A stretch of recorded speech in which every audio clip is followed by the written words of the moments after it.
ஃபோனில் content creation start பண்ண போகிறீங்க அப்படின்னா இந்த செட்டிங்ஸ்லாம் ஆனில் இருக்கான்னு பார்த்துக்கோங்க உங்கள் மொபைலில். அப்போ தான் இந்த வீடியோஸ்லாம் நல்ல குவாலிட்டியில் வரும். ஸோ ஃபஸ்ட் டைம் பார்க்குறீங்க அப்படின்னா சப்ஸ்கிரைப் பண்ணிடுங்க. ஃபஸ்ட்டு செட்டிங் வந்து கேமரா கிரின் லைன்ஸ். ஸோ உங்கள் கேமராவை வந்து நீங்கள் ஆன் பண்ணுறப்ப இந்த செட்டிங்ஸ் ஆன் பண்ணணும். அதாவது செட்டிங்ஸ்குள்ளே போயிட்டு கிரின்னு ஒரு ஆப்ஷன் இருக்கும். இது மூலியமாக வந்து ஹரிசாண்டலில் 2 லைனும் வெர்டிக்கலில் 2 லைனும் வரும். ஸோ அது மூலிமா உங்களோட ஃபேஸ் இல்லை உங்களோட ப்ராடக்ட் எந்த ஃப்ரேமில் வரும்னு உங்களால் ஈஸியாக செட் பண்ணிக்க முடியும், மாறாமல் இருக்கும். ஸோ இது மூலிமா வந்து ஒரு பிகினர் ஸ்டேஜில் கண்டென்ட் கிரியேஷன் ஸ்டார்ட் பண்ணால் சூப்பராக இருக்கும். ரெண்டாவது வந்து வீடியோ ரெசல்யூஷன். நம்ம யூஸ்வலாக வீடியோ ஆன் பண்ணோடனே அது எந்த ரெசல்யூஷனில் இருக்குன்னே பார்க்க மாட்டோம். 420 இல்லை 720 180p பிக்சல் அப்படின்னு எது இருந்தாலும் அப்படியே வீடியோ எடுப்போம். உங்கள் ஃபோனில் மேக்ஸிமம் இருக்கக்கூடிய ரெசல்யூஷன் வந்து ஆன் பண்ணி வீடியோ எடுங்க. அப்போ தான் வீடியோ நல்ல குவாலிட்டியில் வரும். இன்னும் சொல்லப்போனால் என்னோடய ஃபோன் 4Kல தான் அதிகமாக இருக்கும். ஸோ 4Kல வந்து நான் ஆன் பண்ணி வைப்பேன். ஸோ இந்த மாதிரி ஒவ்வொரு டைம் நீங்கள் வீடியோ எடுக்கிறப்ப இந்த செட்டிங்ஸ் வந்து கரெக்டாக இருக்கான்னு பார்த்துக்கோங்க. மூணாவது வந்து ஃப்ரேம் ரேட். நம்ம ரெசல்யூஷன் மாதிரியே ஃப்ரேம் ரேட்டுமே வந்து ரொம்ப முக்கியம். பொதுவாக 30 இல்லை 60 இருக்கும். ஸோ உங்கள் மொபைலில் எது அதிகமாக இருக்கோ அதை ஆன் பண்ணிக்கோங்க. ஸோ ஃப்ரேம் ரேட் எவ்வளோ அதிகமாக வைக்கிறீங்களோ அந்தளவுக்கு வீடியோ ஸ்மூத்தாக இருக்கும். ஸோ உங்கள் வீடியோ குவாலிட்டி இன்னுமே சூப்பராக இருக்கும்.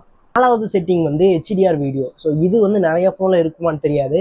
பட் உங்கள் வீடியோ நீங்கள் எடுத்ததுக்கப்புறமோ இல்லை வீடியோ எடுக்கிறப்போ HDR செட்டிங்ஸ் ஒன்று இருக்கும். ஸோ அது ஆன் பண்ணுற மூலயமா உங்களோட கேமரா வந்து HD கேமராவில் எடுக்கிற மாதிரி கொஞ்சம் குவாலிட்டி என்ஹான்ஸ் பண்ணி கொடுக்கும். ஸோ இது நீங்கள் எடிட் பண்ணும்போது கூட இது ஆப்ஷன் இருக்கும். ஸோ இந்த ஆப்ஷன் வந்து ஒரு சில ஃபோனில் தான் அவைலபிளாக இருக்கும். இது இருந்தது அப்படின்னா மறக்காமல் ஆன் பண்ணிக்கோங்க. நீங்கள் வந்து வீடியோ ஸ்டெபிலைசேஷன் இருக்கிறதுலே ரொம்பவே கஷ்டமான, யாருக்குமே தெரியாத ஒரு ப்ராப்ளம்னா இதுதான். வீடியோ நீங்கள் எடுக்கிறப்ப ஆடிக்கிட்டே இருக்கும். ஸோ ஸ்டேபிளாக இருக்காது.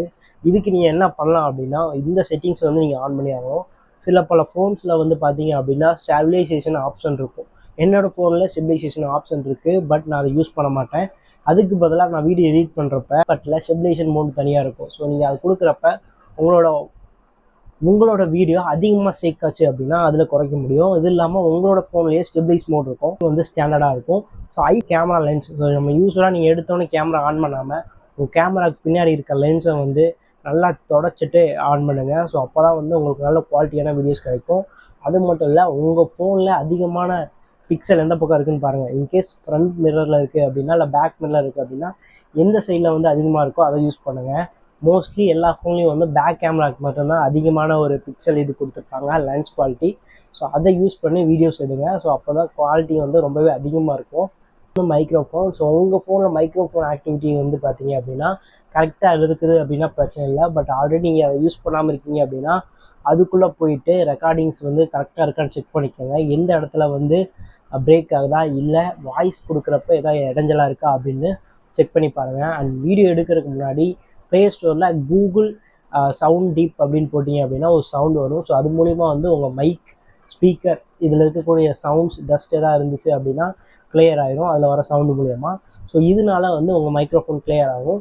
அண்ட் முடிஞ்ச அளவுக்கு வந்து பார்த்தீங்க அப்படின்னா வீடியோ எடுத்ததுக்கப்புறம் உங்கள் வாய்ஸை வந்து என்ஹான்ஸ் பண்ண ட்ரை பண்ணுங்கள். ஒரு சில ஆப்ஸ் மூலிமா உங்கள் இதை என்ஹான்ஸ் பண்ண முடியும். அதை நெக்ஸ்ட் வீடியோவில் சொல்லித்தரேன். ஸோ இந்த செட்டிங், மைக்ரோஃபோன் செட்டிங் வந்து உங்கள் ஃபோனில் அவைலபிளாக இருக்கான்னு பார்த்துக்கோங்க. அடுத்தது ரொம்பவே முக்கியமான செட்டிங்ஸ். இந்த செட்டிங்ஸ்னால மட்டும்தான் உங்களுக்கு வீடியோ எடுக்கிறப்ப டிஸ்டர்ப் ஆகாமல் இருக்க முடியும். டூ நாட் டிஸ்டர்ப் மோடு வந்து ஆன் பண்ணி வச்சுக்கோங்க.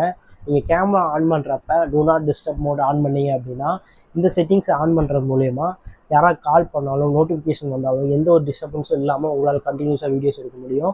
ஸோ இது ஒரு நல்ல செட்டிங் வந்து இருக்கும் எல்லா ஃபோன்லேயுமே. ஸோ நான் கூட இப்போ டூ நாட் டிஸ்டர்ப் மோடில் தான் வச்சுருக்கேன் என்னோடய ஃபோனை. ஸோ மறக்காமல் இந்த செட்டிங்ஸ் ஆனில் இருக்கான்னு பார்த்துக்கோங்க. பிரைட்னஸ்.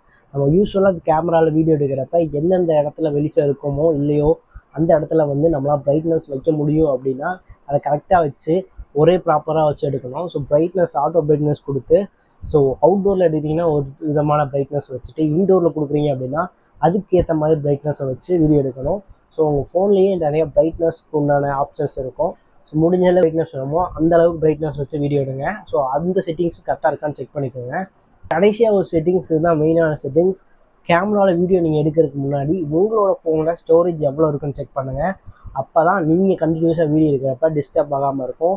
ஈவன் எனக்கே நிறையா டைமில் வந்து வீடியோ எடுக்கிறப்ப நடுவில் ஸ்டாப் ஆகிடும் ஸ்டோரேஜ் ப்ராப்ளம்னால.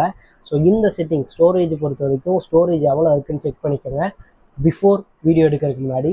ஸோ இந்த மாதிரி நிறைய டிப்ஸ் வேணும் அப்படின்னா என்னை ஃபாலோ பண்ணிக்கோங்க. நெக்ஸ்ட் வீடியோவில் கண்டென்ட் கிரியேஷன் ஸ்டார்ட் பண்ண என்னென்ன திங்ஸ் வேணும், என்னென்ன ப்ராடக்ட்ஸ் வேணும் அப்படிங்கிறத கிளியராக சொல்லித்தரேன். ஸோ மறக்காமல் ஒரு ஃபாலோ பண்ணிக்கோங்க. பிடிச்சிருந்தா ஒரு லைக் போட்டு போங்க. Bye from digital Sakthi.